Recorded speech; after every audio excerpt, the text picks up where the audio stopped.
नलचंपू पढ़ रहे हैं। नलचंपू को ही दमयंती कथा भी कहते हैं। नलचंपू का ही दूसरा नाम दमयंती कथा है, क्योंकि इसकी नायिका दमयंती है। इसी नायिका के नाम पर इसे दमयंती कथा भी कहते हैं। तो एक बार वाचन करके फिर जहाँ तक हम पढ़े हैं उसके आगे से स्टार्ट करते हैं। जयति गिरिसुतायाः कामसन्तापवाहिनी उरशिरसिनिकेकश्चान्दनश्चन्द्रमौलिः तदनु च विजयन्ते कीर्तिभाजां कवीनामसकृतमृतबिन्दुस्यन्दिनो वाग्विलासः।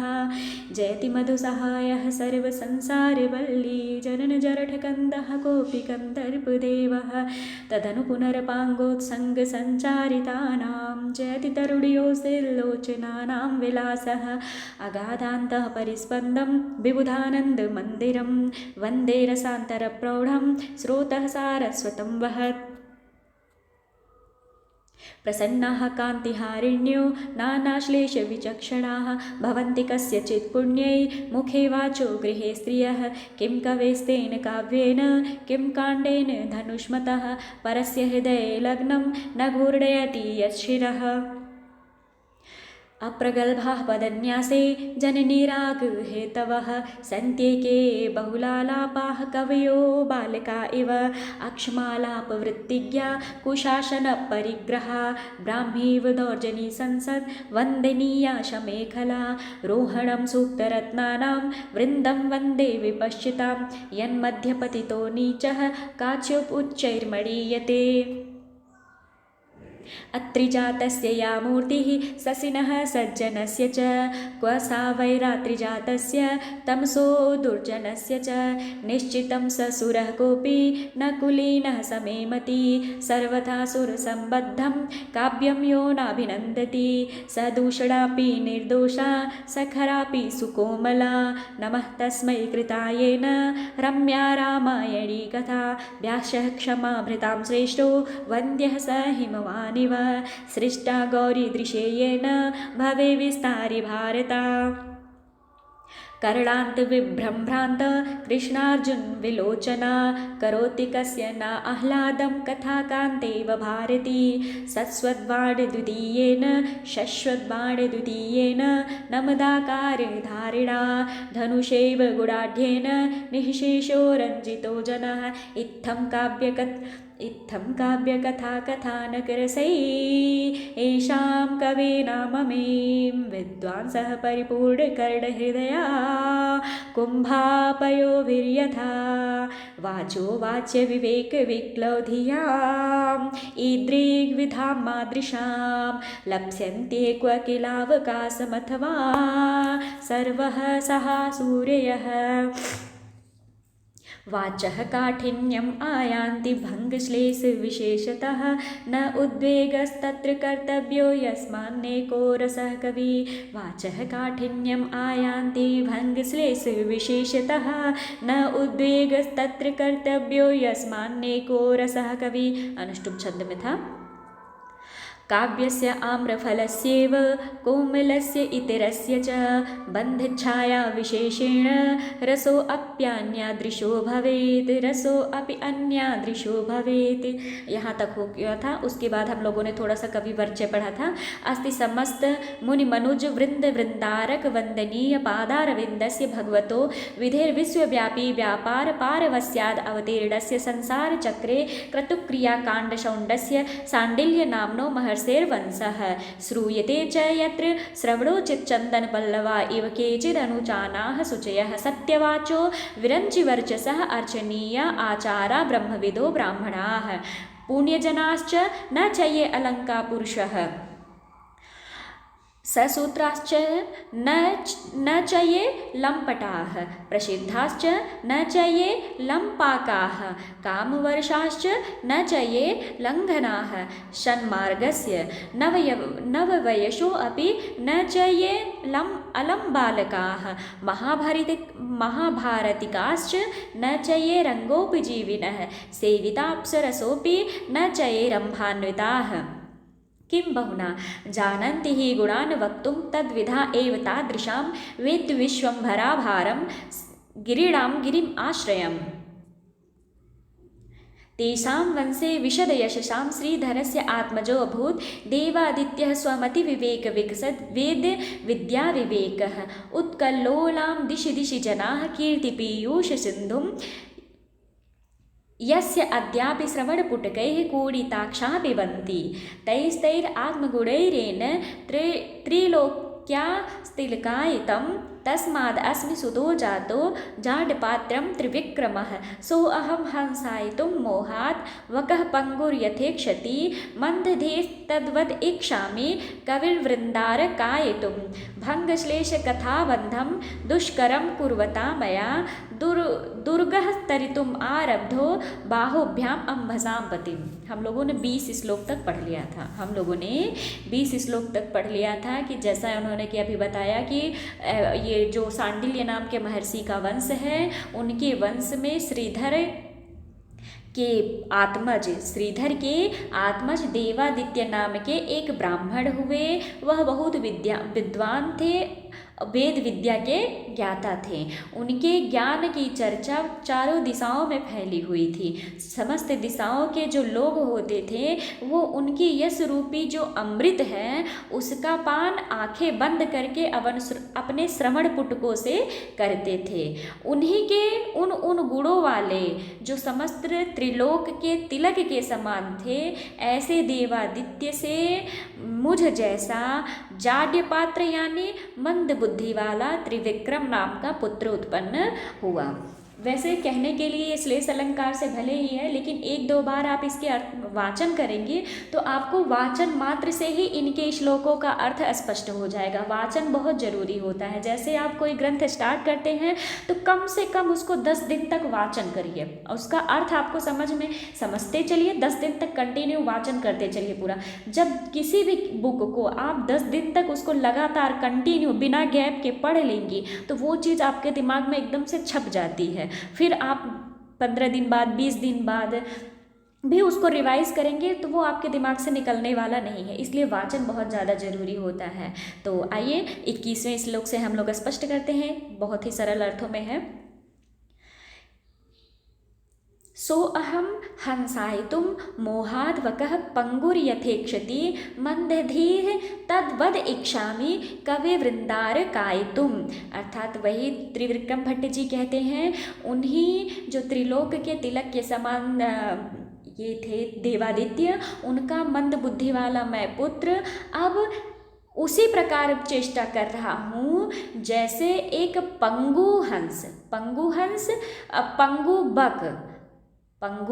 बक मतलब बकुला, पंगु मतलब लंगड़ा, जैसे एक लंगड़ा बकुला मोहाद, जैसे एक पंगु बक मोहवश हंसायितुम इच्छति, हंस के समान आचरण करने की इच्छा करता है, हंस की तरह चलने का प्रयास करता है ना। आप लोगों ने सुना होगा हंस की चाल बड़ी फेमस होती है। तो जैसे एक लंगड़ा बकुला हंस की चाल की इच्छा करता है, उसी प्रकार मैं मंदबुद्धि कवि वृंदारकायितुम इच्छामि, कवि वृंद कवि समूहों के समान जैसे वो रचना आदि करते हैं उन्हीं के समान आचरण करने की मैं इच्छा कर रहा हूँ। मैं भी एक कवि बनना चाहता हूँ, अच्छा कवि बनना चाहता हूँ।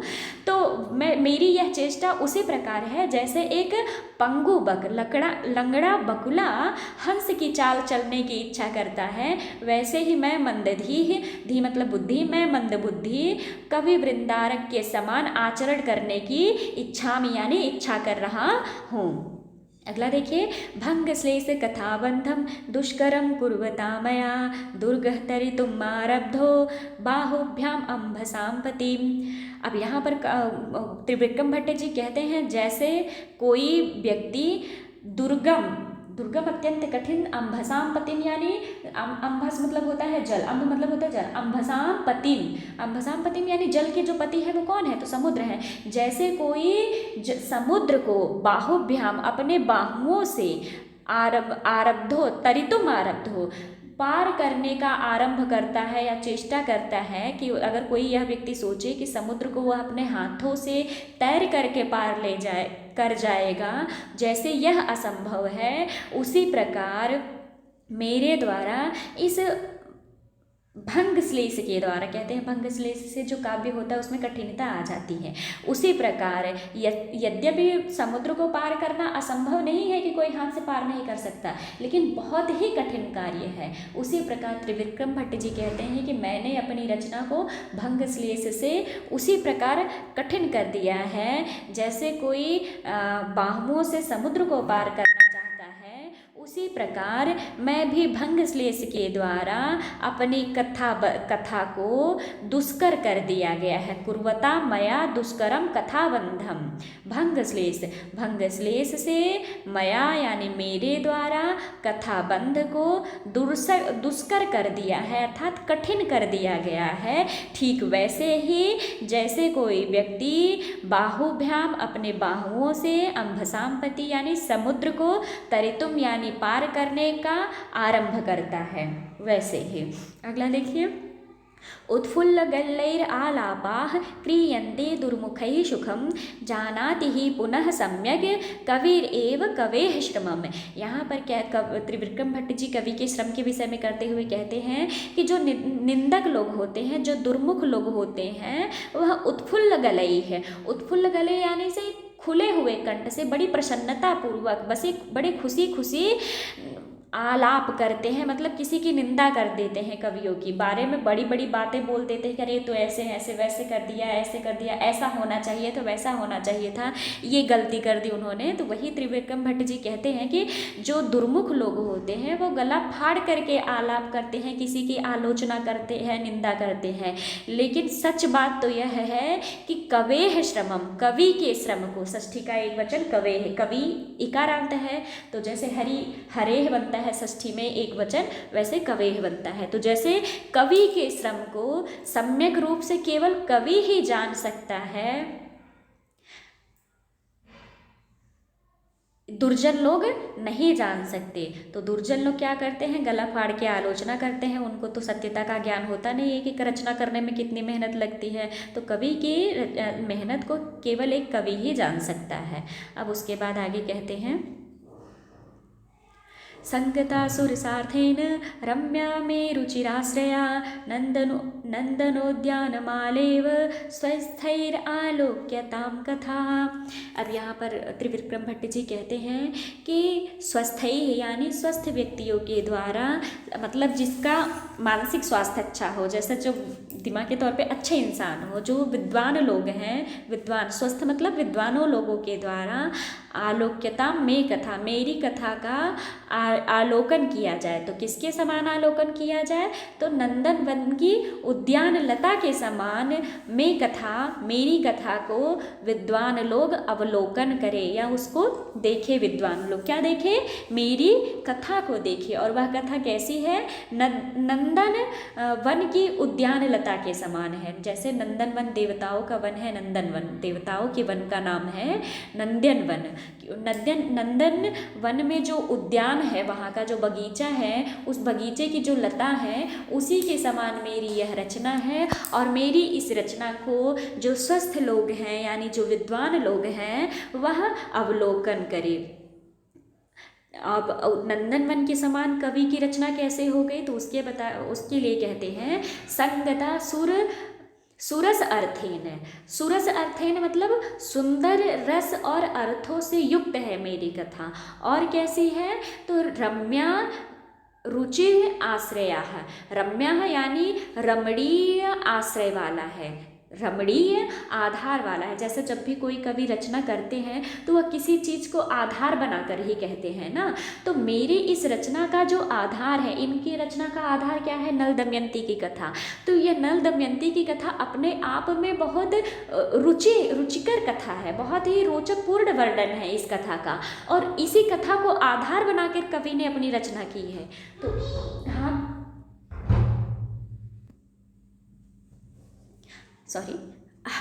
तो कवि कहते हैं कि मेरी वह कथा सुंदर रसों से युक्त है और रुचिर आश्रय वाली है। मतलब रुचिकर आश्रय वाली है, जिसका आश्रय, जिसका आधार बहुत रुचिकर है, ऐसी मेरी उद्यान लता के समान कथा का जो विद्वान लोग हैं वह अवलोकन करें। अब यहाँ पे दो अर्थ निकल रहे हैं। अब उद्यान नंदन वन में उद्यान लता के समान, तो यहाँ पर कहते हैं सुरस अर्थेन, सुर सार्थेन, सुर देवताओं के साथ, देवताओं के साथ जैसे उद्यान की लताएं होती हैं, तो देवताओं के साथ कौन होता है? देवताओं के साथ उनकी रमणियाँ होती हैं, जिनके साथ देवियाँ होती हैं, जिनके साथ वो लोग भ्रमण करते हैं। तो वो जो देवता लोग होते हैं वह रुचिर आश्रया, रुचिर आश्रया मतलब कि चिर आश्रय, चिरकाल से जिन्होंने उस सुमेरु पर्वत का आश्रय लिया है, देवताओं लोगों ने जिन्होंने चिरकाल से उस सुमेरु पर्वत का आश्रय लिया हुआ है,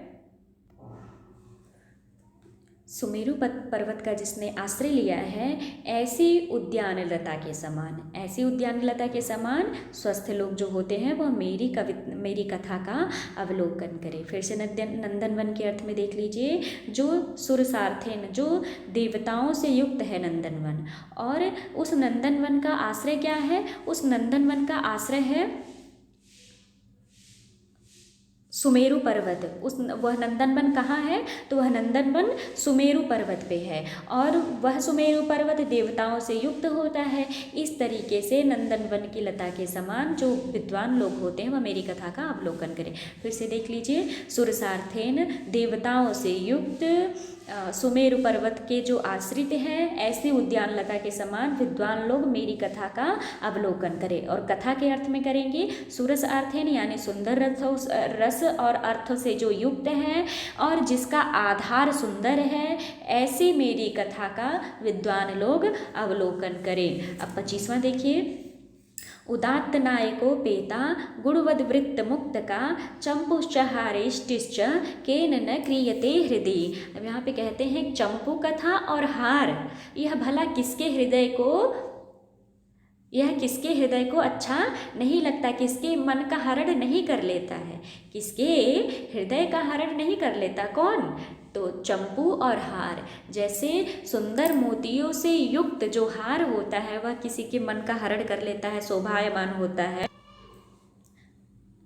हाँ, जैसे चंपू कथा उदात्त नायक से, यह मेरी जो चंपू कथा है वह उदात्त नायक से युक्त है, सुंदर गुणों से युक्त है। सुंदर गुणों से यानी मतलब माधुर्य गुण, ओज गुण, प्रसाद गुण, ये तीनों गुण आप लोगों ने पढ़े हैं। तो वह चंपू कथा जो गुणों से युक्त है, उदात्त नायक से युक्त है। इसके नायक, जो चंपू काव्य के नायक कैसे हैं? तो नल उदात्त नायक है। तो जो उदात्त नायक से युक्त है, गुणों से युक्त है, वृत्त मुक्त का, जो वृत्त यानी गद्य और पद्य, मुक्त यानी पद्य, जो वृत्त पद्य और गद्य इन दोनों से युक्त है, ऐसी चंपू कथा को केन न क्रियते हृदय, भला कौन अपने हृदय में धारण नहीं करता है। और हार जो उदात्त नायकोपेता यानी सुंदर मोतियों से युक्त, बीच में एक लटकन वाला जो वैसा होता है ना, मोती होता है, मोतियों की माला होती है, तो उसमें बीच में मध्य भाग में एक और बड़ा सा लॉकेट होता है। तो ऐसा हार जिसके उदात्त में कोई मध्य में एक लॉकेट हो, ऐसे मोतियों से जो युक्त है, ऐसे हार को भला कौन अपने हृदय पे धारण नहीं करता है। यहाँ पर कवि त्रिविक्रम भट्ट जी ने अपनी जो रचना है, चंपू काव्य है, इसको मोतियों के माला के समान सुंदर बताया है, उपमा अलंकार है। आइए अब हम देखते हैं अगले।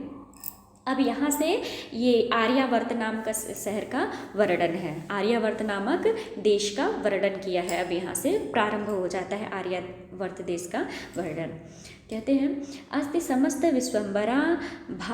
विश्वम्भरा भोग भास्वल्ललाम लीलायमानः समानः सेव्यतया नाकलोकस्य ग्राम्य कवि कथाबन्ध इव नीरसस्य मनोहरः भीम इव भारत अलङ्कारभूतः कान्ताकुचमण्डल स्पर्श इव अग्रणीः सर्वविषयाणाम् अनअधीत व्याकरण इव अदृष्ट प्रकृति निपात उपसर्ग लोप वर्ण विकारः पशुपति जटाबंध इव विकसित कनक कमल कुवलयोल्लक्षित रजः पुंज पिंजरित हंसावतंसया प्रचुर चंचल चंचल चकोर चक्रवाक कारंडव मंडली मंडित तीरया भागीरथी भूपाल कीर्ति पताकया स्वर्ग गमन सोपान वीथीयमान रंगितरंगया गंगया पुण्यशलिलैः प्लावित चंद्रभागा अलंकृतैः एकदेशश्च सारः सकल संसार चक्रस्य शरण्यः पुण्यकारिणाम् आरामो रमणीय कदलीवनस्य धाम धर्मस्य आस्पदं संपदाम् आश्रयः श्रेयसाम् आकरः साधु व्यवहार रत्नानाम् आचार्य भवनम् आर्य मर्यादा उपदेशानाम् आर्यावर्तो नाम देशः। अब यहाँ का सार मूल भाग पकड़िए, आर्यावर्तो नाम देशः अस्ति। अब यहाँ पे देखिए, यहाँ पर स्टार्टिंग में अस्ति है और नीचे आर्यावर्त नामो देश था। तो आर्यावर्त नाम का एक देश था, अब इतना कर लीजिए। एक देश है, आर्यावर्त नामक एक देश है जिसमें अब वह आर्यावर्त नाम का देश कैसा कैसा है उसके विषय में कहते हैं। जो समस्त विश्वंभरा आभोग भास्वर ललाम लीलायमान है, जो विश्वंभरा के यानी समस्त पृथ्वी के भास्वक ललाम चमकते हुए ललाट पर लीलायमान यानी शोभायमान विलास के समान था। जो यह आर्यावर्त नाम का देश है, जैसे एक नायिका के माथे पर चमकती हुई बिंदी होती है, वैसे ही यह आर्यावर्त नाम का देश इस पृथ्वी के मानो ललाट पे शोभायमान आभोग के समान है, विलास के समान है। आगे देखिए, समानः सेव्यतया नाकलोकस्य, और सेव्यतया यानी सेवन करने में, नाकलोकस्य यानी स्वर्ग के समान है। जैसे उपभोग की समस्त सामग्री स्वर्गलोक में विद्यमान रहती है, उसी प्रकार उस आर्यावर्त नाम के देश में सेवन के योग्य समस्त सामग्री विद्यमान है। तो सेव्यतया, सेव्य होने से वह स्वर्गलोक के समान है। आर्यावर्त का नाम कैसा है, नाम का देश कैसा है? तो जो समस्त विश्वंभरा है यानी जो समस्त पृथ्वी है, इस पृथ्वी के चमकते हुए ललाट, शोभायमान ललाट पे जो बिंदी है उसके समान यह आर्यावर्त का नाम का देश है। और वह सेवन में कैसा है? तो स्वर्गलोक के समान है। ग्राम्य कवि कथा बंध इव नीरसस्य मनोहरा, जैसे अरसिक कवि को ग्राम्य की कथाएं रोचक लगती हैं, उसी प्रकार यह जो आर्यावर्त का नाम का देश है वह नीर और सस्य, नीर मतलब होता है जल, सस्य मतलब होता है धान, धान और जल से मनोहर है। इसका अर्थ फिर से देख लीजिए, नीर सस्य, इसमें श्लेष है तो नीरस कहेंगे तो जो अरसिक जन है, और जो जिन्हें रस का ज्ञान नहीं है, जिन्हें रस का बहुत अच्छे से वो नहीं है, उनके लिए काव्य जो है वह ग्राम्य कथा जैसी लगती है। उसी प्रकार यह जो आर्यावर्त का नाम का देश है उसके जो ग्राम है वह नीर यानी जल और सस्य यानी धान से मनोहर है। भीम इव भारत अलंकार भूत है, भीम के समान भारतवर्ष का अलंकार भूत है। जैसे भीम महाभारत के अलंकार स्वरूप थे, वैसे ही यह जो धरती है वह भारत के अलंकार स्वरूप है। कांता कुछ मंडल स्पर्श इव अग्रणी सर्व विषयाणाम। तो और क्या कहते हैं त्रिविक्रम भट्ट जी? कहते हैं समस्त विषयों के उपभोग में, सर्व विषयाणाम, समस्त विषयों में जैसे जो स्त्री का संयोग होता है, कांता कुछ मंडल का स्पर्श होता है, वह अग्रणी है समस्त उपभोगों में, वैसे ही यह जो आर्यावर्त का नाम का देश है यह समस्त विषयों में, समस्त उपभोगों में अग्रणी है। अब क्या कहते हैं? आगे कहते हैं अनअधीत व्याकरण एव अदृष्ट प्रकृति निपात उपसर्ग लोप वर्ण विकार है। अनअधीत व्याकरण के समान जैसे जिसने व्याकरण का अध्ययन नहीं किया है उसे प्रकृति, निपात, लोप, उपसर्ग, वर्ण विकार का भला क्या ज्ञान होगा। उसी प्रकार वह जो आर्यावर्त का नाम का देश है वहाँ पर भी किसी को निपात, लोप, उपसर्ग, वर्ण विकार इन सब का ज्ञान नहीं था। तो इन सब का ज्ञान कैसे नहीं था, तो वर्ण विकार मतलब जो वहाँ पर ब्राह्मण, क्षत्रिय आदि जो जातियाँ थी, चारों वर्ण थे, उनमें विकार नहीं था। मतलब कि ऐसा नहीं था कोई दूसरी जाति से शादी कर लिया, वर्ण शंकर उनमें उत्पन्न नहीं होते थे। प्रत्येक जाति की अपनी मर्यादा थी और सब अपने मर्यादा का पालन करते थे। कहाँ, उस आर्यावर्त नामक देश में। और लोप कैसे नहीं है, तो वहाँ पर किसी भी चीज़ का अभाव नहीं पाया जाता। वह समृद्ध एक आर्यावर्त का नाम का देश है।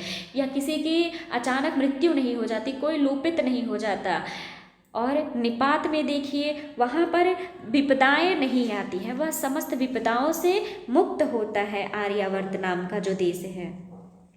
कैसे है, लोप यानी वहाँ पर चोरी, वेद विहित कर्मों का अभाव नहीं होता है। वर्ण विकार यानी ब्राह्मण आदि चारों वर्णों में संकर दोष उत्पन्न नहीं होता, मतलब सब लोग अपने अपने धर्म का पालन करते हैं। उपसर्ग यानी वहाँ पर उपद्रव नहीं आता है। निपात यानी वहाँ की प्रजा का पतन नहीं होता है। तो इस प्रकार से इसका अर्थ हो गया। आगे क्या है, पशुपति जटा बंध इव, जैसे भगवान शंकर की जटा हो, वह आर्यावर्त का नाम का देश नामक जो देश है, आर्यावर्त नामक जो देश है, वह भगवान शंकर की जटा के समान है। भगवान शंकर की जटा के समान कैसे हो गए, तो कहा विकसत कनक कमल कुवलयोल लक्षित रजपुंज पिंजरित हंसवतंसया। जैसे भगवान शंकर की जटा में गंगा जी सुशोभित होती हैं, वैसे ही आर्यावर्त नामक देश में गंगा जी शोभायमान है। और उस गंगा जी में विकसित यानी खिले हुए हैं। कौन खिले हुए हैं, कनक कमल, स्वर्णिम कमल खिले हुए हैं। और कुवलय, कुवलय कहते हैं नील कमल को, उस गंगा जी में नील कमल खिले हुए हैं और स्वर्ण कमल खिले हुए हैं। तो कल्पना कीजिए कि गंगा जी शिव जी के सिर से बहती हैं, ऊपर से नीचे की ओर आती हैं। तो जब नीचे की ओर आती हैं तो वहाँ से कमल के फूल भी नीचे आएंगे। तो जब कमल के फूल गिरते होंगे तो उनमें जो पराग होता है वह पराग भी गिरता होगा, झरता होगा। तो उन परागों से विकसित कनक कमल कुवलयो लक्षित रज है, उनसे जो गिरता हुआ रज है, उच्छलित जो रज है, उनसे पुंज पिंजरित हंस अवतंसया, उनसे पिंजरित हो गए हैं, रंग उठे हैं जो वहाँ के हंस है। और वह हंस अवतंस के समान लग रहे हैं। अवतंस के समान कैसे लग रहे हैं, कर्ण कुंडल के समान लग रहे हैं। भगवान शंकर के कर्ण कुंडल के समान लग रहे हैं। कानों में जैसे कुंडल लगता है, भगवान कानों में सोने के कुंडल पहनेंगे, तो वह सोने के कुंडल कौन है, तो वह आर्यावर्त के नामक जो देश है उसमें जो हंस है वह मानो उस आर्यावर्त देश के कुंडल हैं। और वह कुंडल कैसे है, तो खिले हुए कमलों से पिंजरित होकर स्वर्णिम हो गए हैं वह कुंडल, है ना। भगवान शंकर हैं, उनके शीश से जटा बहती है। वैसे आर्यावर्त नामक देश है, उसमें गंगा जी हैं, है ना, गंगा जी हैं। शिव जी के जो गंगा जी हैं उसमें भी कमल खिले हुए हैं। आर्यावर्त नामक जो देश है उसमें भी कमल खिला हुआ है। कल्पना कीजिए, सारी चीज़ें कल्पना करेंगे तो बहुत अच्छे से समझ में आएगा। आर्यावर्त में भी कमल खिला हुआ है, आर्यावर्त में भी हंस है, वह हंस उस कमलों के पराग से रंगे हुए हैं। और शिव जी में क्या है, तो शिव जी के कानों में कुंडल है, और ये जो हंस है यह भी इस आर्यावर्त के कुंडल के समान ही लग रहे हैं। और यह हंस उन कमलों की से जो पराग निकल रहा है उससे स्वर्णिम हो गए हैं। तो शंकर भगवान ऑलरेडी स्वर्णिम रंग के कुंडल पहनते हैं। तो कल्पना शिव जी से और इस आर्यावर्त से दोनों से सेम करेंगे तो आपको कल्पना समझ में आएगी। कवि ने कितनी सुंदर उपमा दी है भाई, जहाँ न पहुँचे रवि वहाँ पहुँचे कवि। तो एक तरफ शिव जी की कल्पना कीजिए कि शिव जी हैं, जटा बांधे हुए हैं, उनके सिर से गंगा निकल रही हैं, उन्होंने कानों में सोने का कुंडल पहना हुआ है। वैसे ही यह आर्यावर्त नामक देश है, इसमें से गंगा जी बह रही हैं, इसमें सुंदर सुंदर हंस है और वह सुंदर उसमें जो खिले हुए कमल हैं उनसे स्वर्णिम हो गए हैं। तो ऐसा लग रहा वह हंस नहीं है, वह आर्यावर्त नामक देश के कुंडल हैं। ठीक, इतना समझ में आ गया। अब आगे देखिए। प्रचुर चंचल चकोर, प्रचुर चंचल चकोर चक्रवाक कारंडव मंडली मंडित तीरया।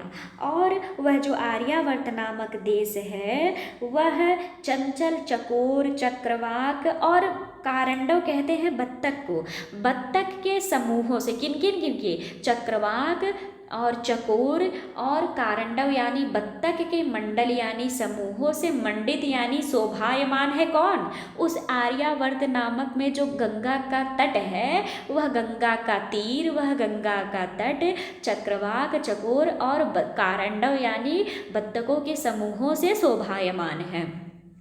और वह कैसा है, तो भागीरथ भूपाल कीर्ति पताकया, वह जो गंगा है वह गंगा भगीरथ की कीर्ति पताका के समान है। अभी आर्यावर्त देश में जो गंगा जी हैं वह गंगा जी कैसे कैसे सुशोभित हो रही हैं उसी का वर्णन है। वह गंगा जी में खिले हुए जो हंस है वह आर्यावर्त के कुंडल के समान लग रहे हैं। वह आर्यावर्त में जो गंगा जी हैं वह गंगा जी के जो तट हैं वह चकोर चक्रवाक और बत्तखों के समूहों से सुशोभित हैं। वह गंगा जी जो भगीरथ थे उनके कीर्ति पताका के समान है, यानी उनके कीर्ति स्वरूप ही तो उतरी हैं। भगीरथ गंगा जी को किसकी वजह से जाना जाता है, भगीरथ को किसकी वजह से जाना जाता है, तो भगीरथ को गंगा की वजह से जाना जाता है। तो वो भगीरथ के कीर्ति पताका है गंगा जी। और कैसी हैं, तो कहा स्वर्ग गमन सोपान वीथी यमान रंगित तरंगया, यानी गंगा की जो तरंग हैं, जो चंचल तरंगे हैं, वह तरंगे स्वर्ग को जाने वाली, गमन स्वर्ग को जाने वाली सोपान यानी सीढ़ी के समान लग रही हैं। सोपान यानी स्वर्ग के जाने वाली सीढ़ी के समान लग रही हैं। कौन लग रहा है, गंगा जी की जो तरंगे हैं वह स्वर्ग जाने को मानो सीढ़ी के समान लग रही हैं। और कैसी हैं, पुण्य सलिले गंगया पुण्य सलिले, और वह पुण्यशाली गंगा जी हैं। अब उसके बाद क्या कह रहे हैं, प्लावित चंद्रभागा अलंकृतैक देशस्य, और वह एक भाग में, उस आर्यावर्त नामक एक भाग में ऐसे सुशोभित हो रही हैं जैसे मानो भगवान शंकर के माथे पे एक तरफ चंद्रमा सुशोभित होते हैं। वैसे ही वह आर्यावर्त नामक देश एक तरफ चंद्रभागा नदी से भी अलंकृत हो रहा है। किससे अलंकृत हो रहा है, गंगा जी से अलंकृत है, जैसे शिव जी अलंकृत हैं। शिव जी के ही समान वह आर्यावर्त नामक देश एक तरफ तो गंगा जी से सुशोभित है और दूसरी तरफ चंद्रभागा नदी से सुशोभित है।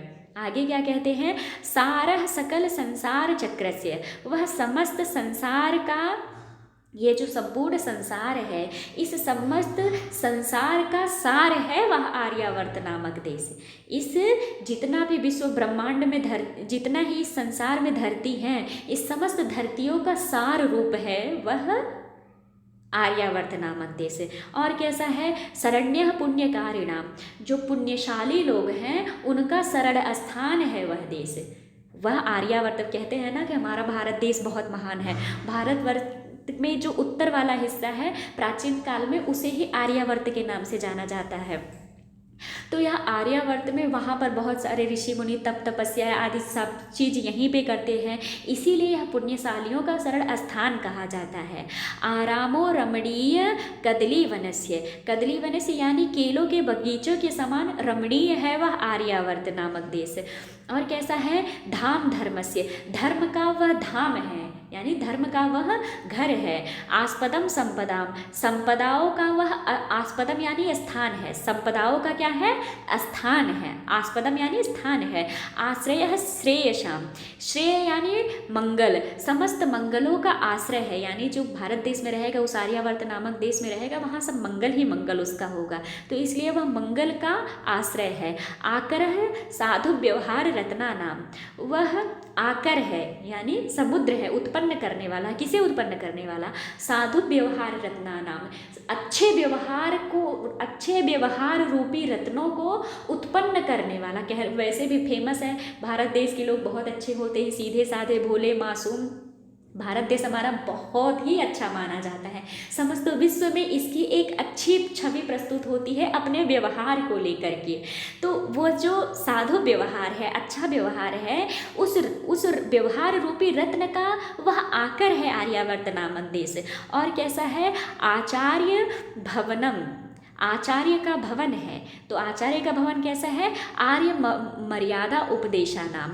जब आचार्य का भवन कैसा है, तो आचार्य के भवन में जैसे आर्य श्रेष्ठ मर्यादाओं का उपदेश दिया जाता है, वैसे ही वह आचार्य के भवन के समान है आर्यावर्त नामक देश। वहाँ पर ही श्रेष्ठ मर्यादाओं का उपदेश दिया जाता है। भारत देश में सती प्रथा का वो है ना, भारत ही देश में स्त्रियां सिर्फ एक अपने पति है तो पति को ही परमेश्वर मानती है, वो कहाँ, सिर्फ भारत में ही माना जाता है, अन्य विदेशों में कहीं नहीं माना जाता। हमारा भारत देश बहुत पूजनीय है। तो जितने भी यहाँ पर भाई को लक्ष्मण के समान मानो, माता पिता को देव भगवान के समान मानो, अतिथि को देव के समान मानो, तो ये जितनी भी श्रेष्ठ मर्यादाएं हैं, सत्य बोलो, चोरी ना करो, मतलब ये जितने भी श्रेष्ठ उपदेश हैं, चाहे गौतम बुद्ध का उपदेश हो, चाहे जैन का उपदेश हो, चाहे भगवान श्री कृष्ण की गीता का उपदेश हो, इन सभी उपदेशों का भवन है, महल है, घर है, कौन, आर्यावर्त नामक देश। तो एक बार सार हल्का सा देख लीजिए, फिर से रिवाइज कर देते हैं। एक आर्यावर्त नामक देश है, वह आर्यावर्त नामक देश समस्त विश्वंभरा यानी समस्त पृथ्वी के ललाट के समान शोभायमान है, तिलक के समान है, और वह सेवन में, सेव्य में, समस्त उपभोग सामग्रियों में स्वर्गलोक के समान है। वहाँ के आर्यावर्त नामक जो देश है, वह जल और धान के खेतों से मनोहर है, और वह जो भीम के समान आर्यावर्त नामक देश अलंकार स्वरूप है। वह आर्यावर्त नामक देश अलंकार स्वरूप है, किसके समान, भीम के समान। जैसे समस्त विषयों में, समस्त उपभोग वस्तुओं में कांता के कुछ यानी स्तन का समूह का स्पर्श जितना रमणीय होता है, सुख जैसे समस्त सुखों में कांता कुछ का स्पर्श सुख अग्रणी है, वैसे ही वह समस्त विषयों में वह आर्यावर्त नामक देश अग्रणी है, समस्त विश्व में वह अग्रणी है।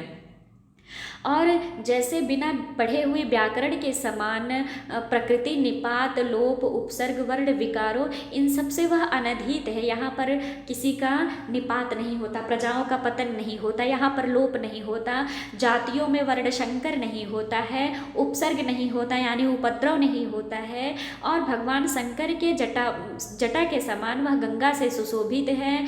वह भगवान शंकर के समान हंसों से यानी हंस रूपी कुंडलों से युक्त है, और प्रचुर मतलब अच्छी मात्रा में चकोर चक्रवाक, ढेर सारे चकोर चक्रवाक और बत्तखों के समूहों से वहाँ के जो गंगा तट है वह सुशोभित रहता है।